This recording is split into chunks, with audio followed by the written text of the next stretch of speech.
violence in Hong Kong continues to disrupt the city and affect the daily lives of millions as the radical minority engages in a standoff with police.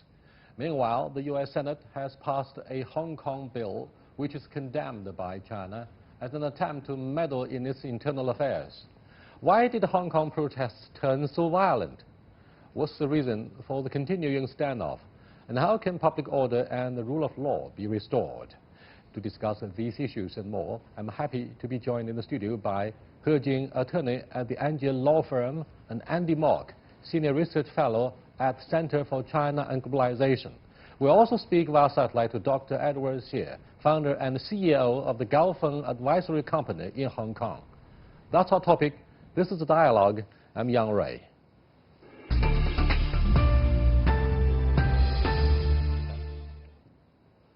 Welcome to Dialogue, gentlemen. The past 4 decades witnessed the U.S. criticism of human rights record in China. This time around, both the House and Senate have used the events in Hong Kong against China, against the Chinese mainland. That's what the Foreign Ministry of China said in defense of our policy for the ASEAN government. First of all, Andy, what do you make of the implications of this bill for the 2 bodies of the U.S. Congress at this defining moment of the U.S.-China relationship, the most consequential one in the 21st century, obviously? Well, I think, first of all, we look at it, the immediate phenomenon of this bill, which I think is being sent to President Trump's desk, and by all accounts he will sign it, that it really is not contributing to improving the U.S.-China relations. Obviously, the trade skirmish, the trade war, whatever you want to call it, has had a negative impact on China and even worse of an impact on the United States and affected economies throughout the world, including major economies like Germany, like Japan, like South Korea. But I think we need to step back and look at this in the broader context of the U.S.-China relationship and Chinese history, the U.S. history in general, that this extremist view and this very, I think, parochial view of quote-unquote human rights the U.S. uses as a way to interfere in the affairs of other countries, not just China, but other countries as well, really, I think, is both very misguided and unfounded. I wonder if, Mr. He, you have noticed that for 5 or 6 months, the onset of the events, very turbulent events in Hong Kong, the Chinese mainland has been pretty quiet.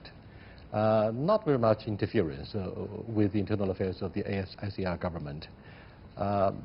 Why do you think the U.S. still shows a clear anger and their response to the turbulence in Hong Kong? Do you think it's politically motivated, or you have a different view about the human rights record of the ASEAN government in Hong Kong? Well, if you're looking at the Western world tradition, I think, like Andy said, that lots of things are done in the name of the democracy and the human rights when it comes to geopolitical issues. So I think the Western world sees this human rights and democracy transcend this the concept of the sovereignty, which is very different from our side of the world, right? We see that actually the well-grounded sovereignty is actually the ground condition to protect the human rights and the democracy. So the clashes that's rising from this bill, I think officially, in terms of implication, officially turned this, whatever is happening in Hong Kong, a geopolitical issue between U.S. and China. Before that, we saw, China, we have made some strong voice against some kind of the support of the Congress people of the United States.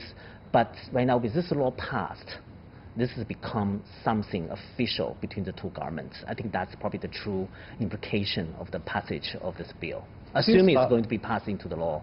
Since last year, Andy and He Jing, legislation directly targeting China has been on the rise in the U.S. Congress. For example, the Taiwan Travel Act, the Reciprocal Access to Tibet Act of 2018, the 2019 fiscal year National Defense Authorization Act, and a number of other laws targeting China indirectly, such as the better utilization of investments leading to development, or the UILD Act and the Asia Reassurance Initiative Act, which seeks to counter Chinese investment and influence in the Asia-Pacific region. Why do you think we have this surge in U.S. legislation directly or indirectly targeting China? Well, I think it's not just legislation. We also need to look at executive branch action as well. So look at the 2017 National Security Strategy released by the Trump administration. I think what we're seeing here is a complete reorientation of the U.S. government and some sectors of American society as well. So this pivot, if we want to call it this, away from other security threats, whether that's terrorism, etc., to now this great power rivalry between the U.S. and on the one side and China and Russia on the other.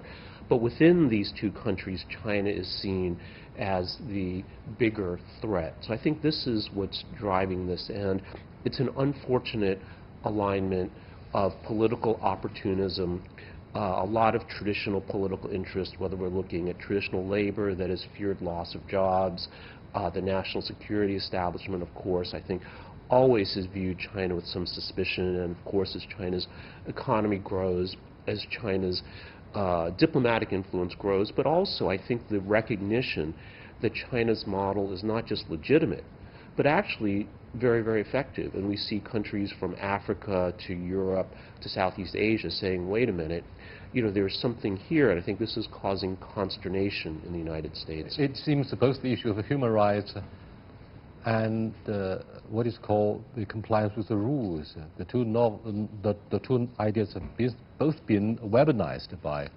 lawmakers, politicians, policymakers in the D.C. and in the United States. So given what Andy said, the structural, deep-rooted, frosty geopolitical rivalries between the two biggest economies, Mr. He, do you think the so-called long-arm jurisdiction of the U.S. lawmaking body would increasingly opt for a hostile act against China so that a kind of a parallel world economic and political order will be introduced to divide the whole process of globalization, to slow it down? Whatever the, I agree actually, whatever the underlying dynamics or under what the true grounds it is for all these bills, I think the trend is going that way. I think what's really striking for this Senator bill is that the number of votes. I think almost all the senators agrees, prove it. It's almost unanimous. So that's really escalate the kind of quote-unquote interference that to a new level, which we probably have not seen before. What do you think of the idea of a long-arm jurisdiction? Could be justified by international law? I don't think it can, and I think here the issue too is that despite the intentions of the United States, whether we're talking about the legislative branch, Congress and the Senate, or the executive branch, I think what we're seeing is despite a unity in the U.S. political establishment of wanting to extend the long arm of American influence or coercion or whatever you want to call it, it's increasingly ineffective. So look at all of these issues, Huawei and 5G. The U.S. expended enormous diplomatic effort to attempt to stop countries from adopting Huawei equipment for 5G. And I think nowhere has it been successful. So the only holdouts so far, I think, are Australia and Canada, right? But all of these other countries, including American allies like the UK, like Germany, countries throughout Asia, have all made their own decisions based on their own assessment.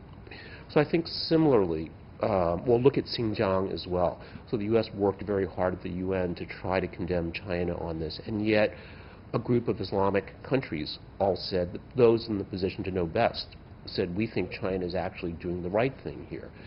So I think these efforts, unfortunately, probably will continue, but their effectiveness, I think, is declining. Well, I do want to add one point. If we talk about a strictly like technical sense, in the long arm jurisdiction, if we call that the phenomenon, it's actually growing everywhere. We actually, from our law practice, we actually seen our Chinese court, not in the international perspectives, even in a commercial law sense, actually expanding. I think the true reason is that it's lots of things that have that global reach. So for this one, of course, in the name of the human rights or democracy, you can always find something that hurts your principles, and you can find a jurisdiction in your court. But it's actually going everywhere if we strictly talk about this as a legal phenomenon. Thank you very much. And we also have Dr. Edward Siek, founder and CEO of the Gaofeng Advisory Company in Hong Kong, standing there. Hello, Edward. Hi. What's the immediate response from the locals in Hong Kong about the lawmaking decision to criticize human rights and democracy in Hong Kong? I mean, can you update us with the whole picture as to the mixed responses that you have received from both the SAR government, elites, and students in particular? Most of them took to the street, and some of them became so violent in recent days. Right.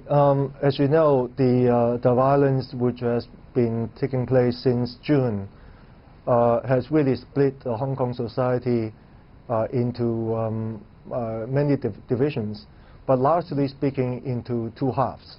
You know, one half which is really, we can call it in general terms, pro-democracy camp, and the other half is more pro-establishment camp. I think right now we are seeing this tug of war between these two camps. And this very recent announcement or decision by the US legislature on this Hong Kong Act really has been received quite differently depending on which side or camp you're in. If you're on the side of so-called pro-democracy, it's probably a pretty welcome action by the US government, which perhaps to some people it demonstrated support of the US government on what the protesters or the rioters has been doing over the last several months. Whereas on the other side, with the pro-establishment camp, obviously they do not see this as a welcome sign for the reasons that the other two guests have already mentioned quite a bit. So it's a very mixed signal here in Hong Kong. Edward, you may not see many ordinary folks appear openly on television or other media platforms to denounce the so-called police brutality. But privately, one taxi driver said to a mainland traveler, look, 6 months ago, Hong Kong police was viewed as the most respectable. But why, all of a sudden, that the image of Hong Kong cops became so ugly, nasty? He said in a private conversation in the cab, something must have gone wrong. It gave a strong impression that this cab driver didn't believe that the Hong Kong police brutality, quote unquote, was true. So can you update us with a more objective and complete picture on the behavior of the law enforcement personnel in the territory of Hong Kong over the past 6 months? Well, of course, as you know, whatever one receives is through often through the media, through the mass media, and there are various types of mass media going around, as you know, especially in an open city, open society like Hong Kong. You got local media who are trying to target the government. You also have local media who's trying to protect the government. You of course have the Western media, who in general are sympathetic of the rioters or the protesters. So it depends on what kind of media do you get the information from, and the information can be quite different.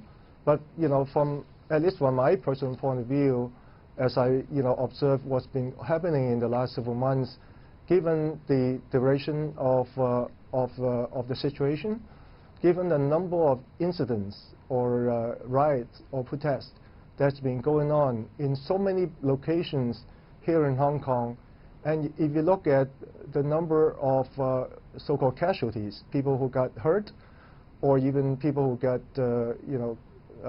killed, it's incredibly small. It's incredibly small, and every police force, when it comes to trying to stabilize this kind of situation, you have to use some reasonable degree of force. And a lot of situations are actually quite dangerous. I would say personally that in general, the Hong Kong police has performed superbly. And you know, if one have to accuse them of being brutal, I think it's a little bit overboard. Over the past recent weeks, we've seen clear shift in the attitudes and the rhetoric of world media, such as the BBC and even CNN International, which initially thought the police in Hong Kong were pretty brutal. Now they started to question the brutal behavior of the rioters in Hong Kong.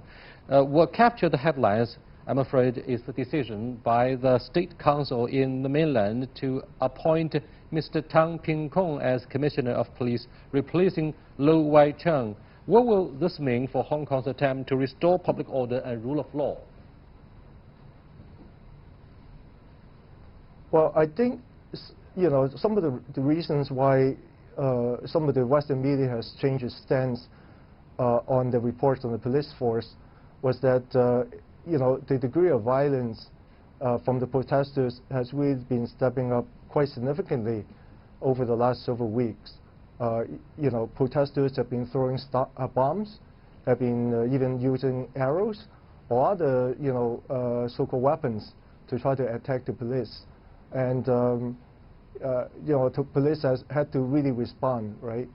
The appointment of Mr. Tang, the new Commissioner of Police, is seen as a stronger leader who are willing to take a more stronger stance against trying to stabilize the riots in a very rapid and very forceful manner.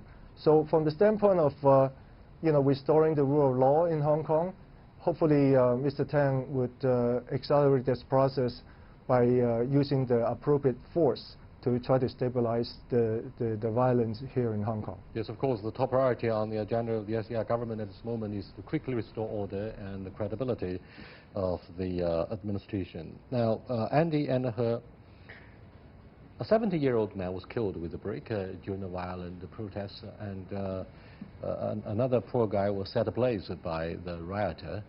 Now, these two events indeed aroused strong anger from the international society, to say nothing of the mainland. What do you think of these two events and perhaps the implications of the turning point in public attitudes towards the behavior of the rioters, Andy? No, so I'd like to add a little bit to what Edward said to answer your question, Young Ray. So I think the Hong Kong police force so far has shown remarkable restraint and a high degree of humaneness in addressing this, and maybe even too much. Because let's just look at context.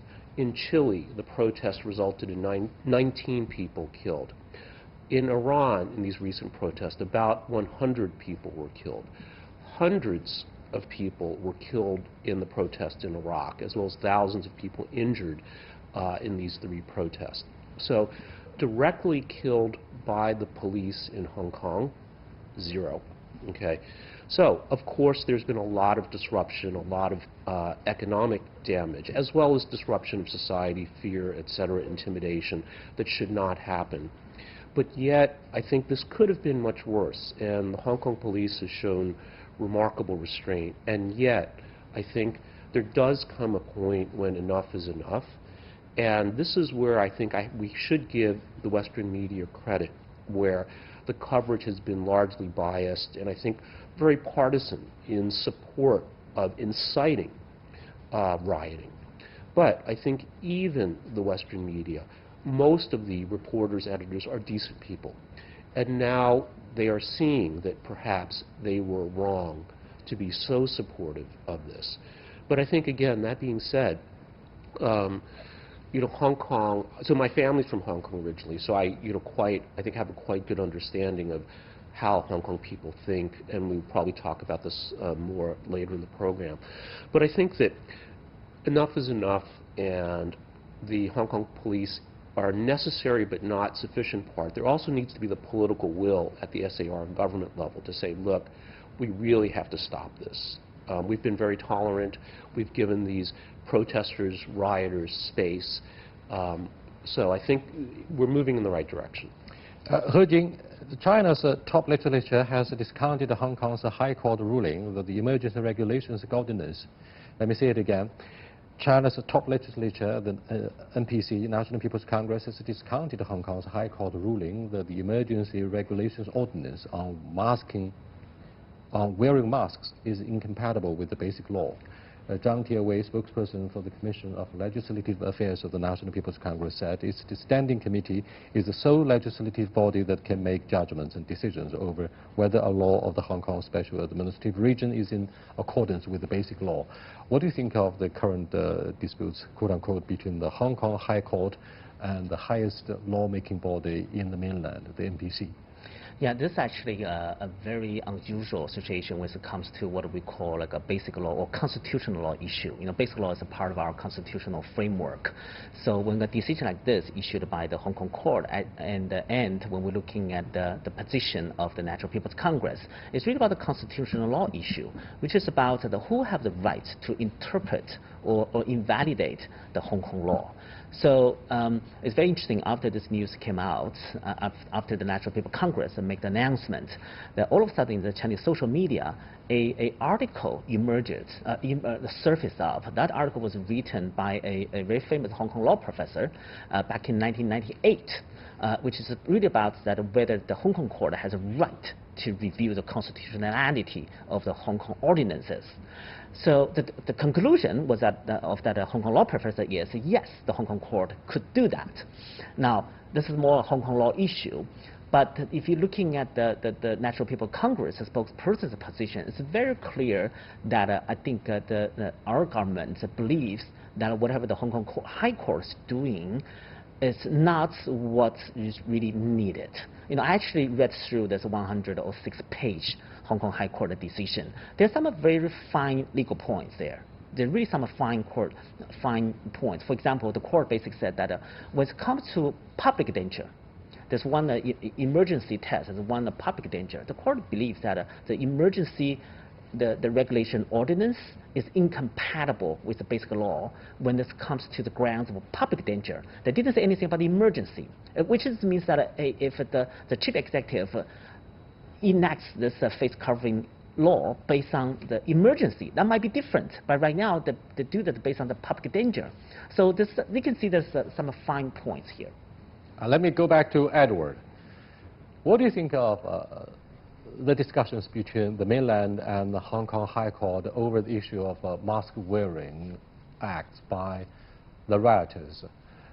Do you think law enforcement cops are likely to give up their action against the mask-wearing behavior of the protesters as a result of the disputes?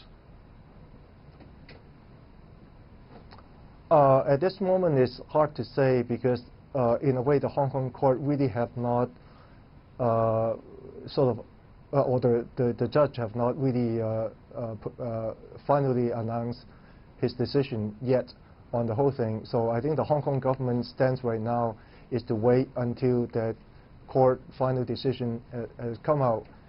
In my view, if this is sort of overturned, this is very unfortunate for Hong Kong.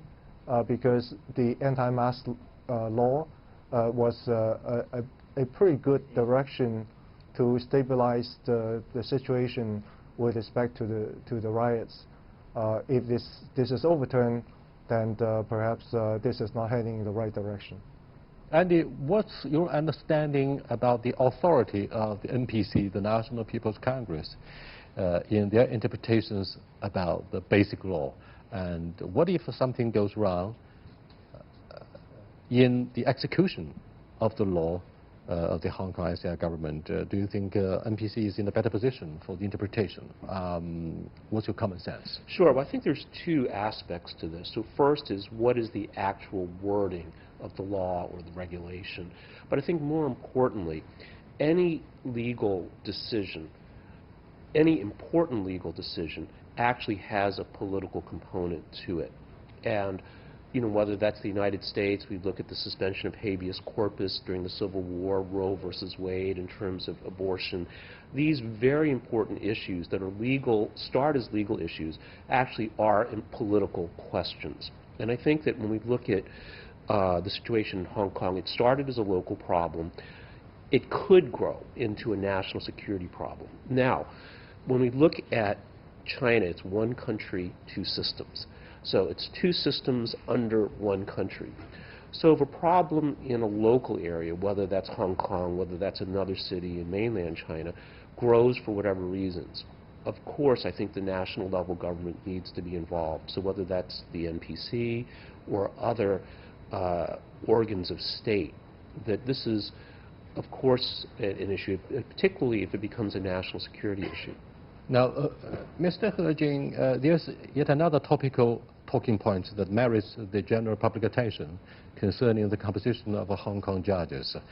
You know what I mean, the ethnic nationality, national identity of some of the judges on the panel in the court has generated much raging debates between and among mainlanders. They call into question the legitimacy of the representation concerning the Hong Kong judges. What do you think of the core issues here? Well, to be honest, I actually, I honor the Hong Kong Basic Law, which really allows the foreign judges. And actually, for this particular decision, I think both judges are not those kind of like foreign citizens. So this probably should, whatever the concern should be put aside. Why were some of the rioters immediately released following their arrests by the cops? Do we have any specific regulations in the Basic Law that says that say, look, within 24 hours, if you cannot give a tangible evidence against the suspects, they got to be released. They cannot be put under house arrest endlessly. I think for this part, we just really have to trust the Hong Kong, the law enforcement of the rule of law system. They have the better judgment to realize whether these people who are arrested really have this really serious issue as a threat to the public danger. So I think that's something we have to trust them. Edward, before we conclude this discussion about the latest development in Hong Kong, can you brief us on the latest in the Polytechnic University? Do you think all of the rioters have been released or have been arrested by the cops who have closed in instead of launching direct attacks on the strongholds of the rioters in the university? I don't know at this moment because I was coming from home to the studio here. So I don't know what happened in the last hour or so.